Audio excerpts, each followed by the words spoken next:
abonné leen chaîne Mef7 TV bës leen cloche de notification bi ndax saa bu ñu dugalee vidéo ngeen mën ci jot automatiquement. asalaamaaleykum wa rahmatullahi wa barakaatu. Man maa ngi tudd Alhaji Ndiaye Cheikh nii di ab sëriñ daara. waaw bi mooy ñeenteelu édition bi 4e édition ci li nga xam ne mooy concours yaatal mbindum alxuraan mu jëm ci wàllu soññi xale yi nga xam ne ñoo nekk ci daara alxuraan yi ngir dundalaat mbind mi. mbind dafa demoon ba yàgg mu xaw a mel lu fër maanaam mu xaw a mel lu jeex daara yu bëree bëri binduñ xale yu bëree bëri sawruñ ci bind. ci bind nag dafa bokk cosaan yi nga xam ne moom mooy sàmm téere bi ndax concours bu doy waar la concours boo xam ne xale dañuy ñëw ñu jox leen ay enveloppe yoo xam ne bu nekk benn partie ci alxuraan ma nga ca da nga ñëw jël benn enveloppe ubbi enveloppe ba nga dajeel la ca nekk moom nga dem toog fee bind ko ci doo am fenn foo koy xool nga xam ne charte yi kon faaw moo ko alxuraan am ci mbind mu rafet am ci sàmmonteeg rasmul osmaan yi am ci nga xam ne kon fi ni loolu moom lu am solo la lu jafe encouragé xale encouragé ñi bind yëpp rek ñi bind moo tax ba ñu organiser kon concours bi c'est trois organiser ko di ci def xaalis bi nga xam ne moom la ñu def jamono ji rek. waaw li ci feeñ ci retombé ci objectif bi ñu am moom mooy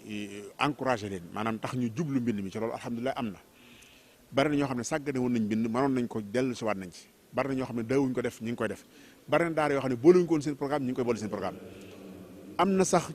barab yoo xam ne man gis naa Ziguinchor koo xam ne dafa jël ab sëñ daara jëlee ko Touba. daal ca jëriñu ci daara gi lu may bind jàngale bind képp la def di jàngale dara lu dul bind kon loolu dèjà mi ngi am solo am na gox yoo xam ne bind yañ daan bind bi concours bi doo ko tàmbali ba ñu déposé seen candidature bind yañ bind kenn mënu ko xool ca léegi ñi ngi bind alhamdulilah lañu mën a xool waaw alxuraan naka jekk Sénégal yàlla dafa def xoli di ñi fi rëkk yàlla daf cee def alxuraan dañoo bëgg alxuraan ñi ko jàng ak ñi ko jàngut nag ñi ko jàng ak ñi ko jàngut même ñi jàngut ci daara sax du tey dañuy bëgg alxuraan loolu yàlla def loolu nag moom mooy jeexital ci wet gu nekk concours yi day gën a bari incha allah taala lu mu gën a bari gën a am solo ndax xeeti caaxaan yëpp jamono ji ne muy am weer wu ne muy am bés bu ne muy am kon concours yi lu mu gën a bari gën a am solo kon yëg-yëg boobu nga xam nit ñaa ngi ko yëg ci alxuraan jamono ji day dolleeku dañ ko gën a bëgg dañ ko gën a sopp mi ngi am na yeneen yu am ci at mi xëy na dafa am yu gën a rëy yu ñu xam nii yuñ médiatisé mais am na yeneen yoo xam ne ñi ngi am ci biir at mi ci du koor nag dafa gën a méngoo day weeru alxuraan moo tax ñi ñu ko dàq ci seen programme alxuraan yu bëri bëri li ngi tàggoo moom mooy sant leen gërëm leen baax di ñaan yàlla defal ñu tawfeex ba lépp luñ ci yëngu yàlla rek tax yàlla ko yàlla gërëm salaamaaleykum. abonné leen chaîne Mef7 TV bës leen cloche de notification bi ndax saa bu ñu dugalee vidéo ngeen mën ci jot automatiquement.